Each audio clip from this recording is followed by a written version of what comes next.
Hey guys, it is officially September, so I want to talk about a few of the things that I used all month last month. Had some absolute favorites, things that I was really excited about, a lot of new stuff, so I'll get right to that. The first thing in my favorites, I'm putting it first because I want to make sure you see it because I'm really excited about it, is from a brand that I actually had never tried before. That is Kiko Milano. It's a kind of a mid-priced brand out of Milan. It just launched in the US maybe last year, so it's been fairly recent. And this is the first product that I've ever tried from them. This is the Tribal Soul Baked Blush in Mysterious Earth. It's almost kind of like a bronzer blush highlight palette in one because the colors do work so well for those.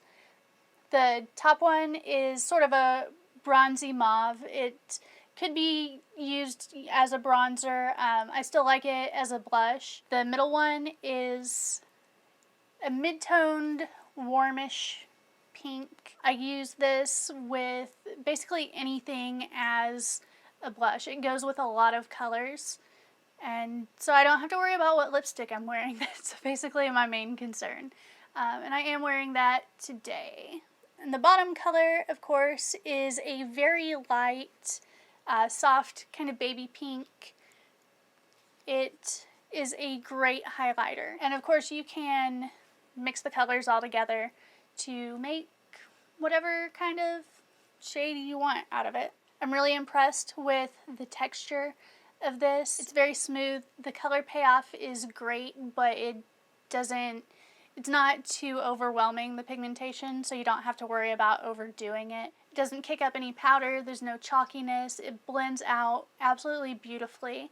So I'm really happy with the texture of it. The wear time is also fantastic. I wore it yesterday, actually, to work, and then for probably 4 or 5 hours after I got home, and it still looked just like it did when I put it on. Like I said, this was unfortunately a limited edition and isn't available anymore. You know, it's not a household name yet in the makeup world, so I wanted to share it with you anyway because I'm really excited to try more stuff from Kiko now, and I think it's something worth checking out.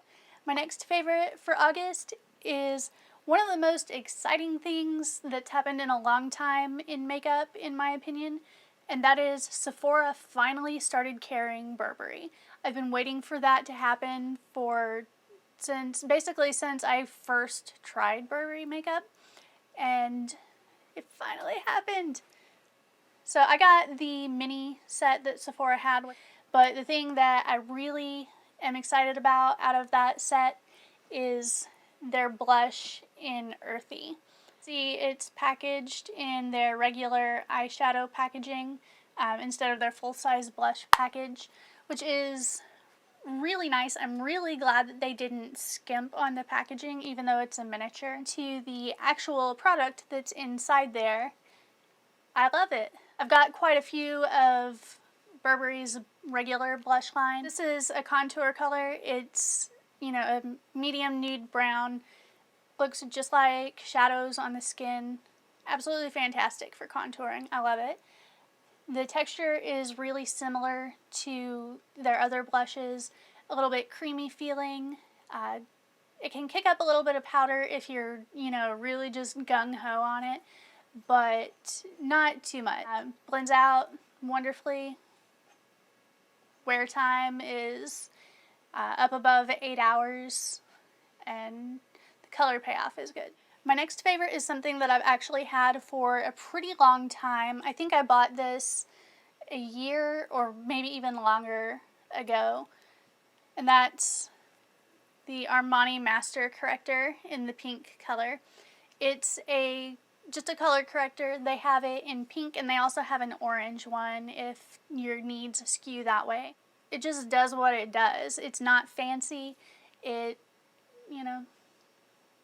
plain package, single purpose, but it covers up my under eye bags so well, and it doesn't fade throughout the day like a lot of concealers do. So I've been using this to color correct my under eye bags before I put concealer on, which helps me use less concealer, which helps keep it from creasing or caking up or all of the nasty things that under eye concealer always seems to do on me.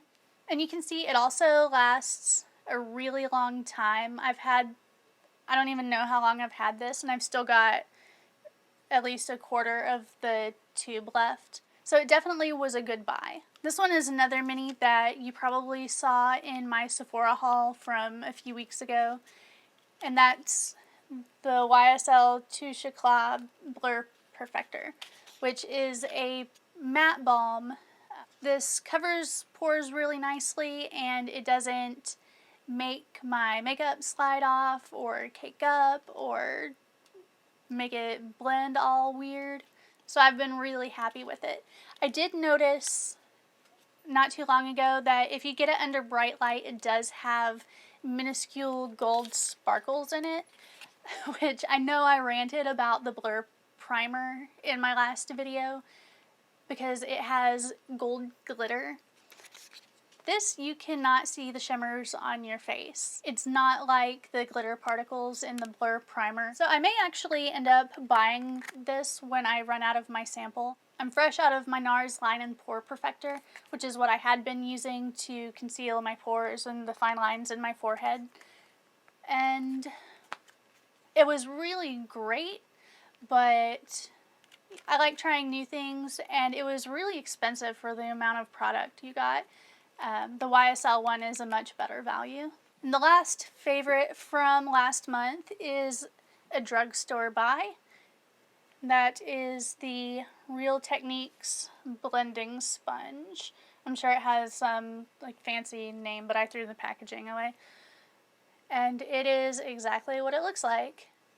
I started using tretinoin cream again probably a month or two ago because my skin had been breaking out again, and it's been too irritated really to use buffing brushes.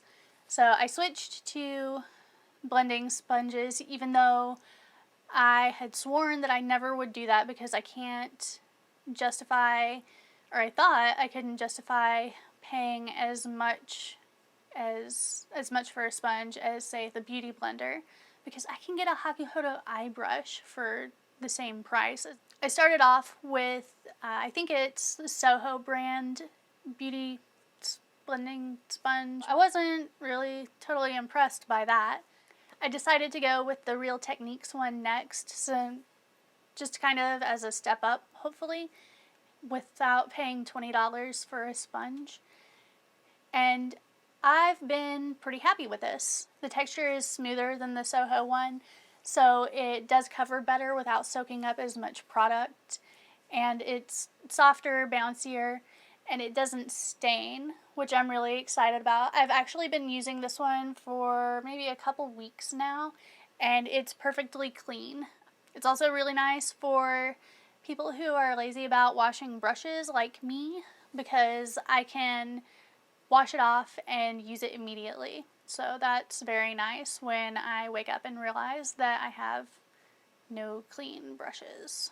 So that's it for my August favorites. I'd love to hear about yours in the comments below. If you like this video, give it a thumbs up, or better yet, you can subscribe and see all of my, favorites and hauls and reviews and all that jazz. For those of you that are freshly back in school for the fall, good luck with your classes and, not going crazy. And I hope you guys have a great Labor Day. Bye.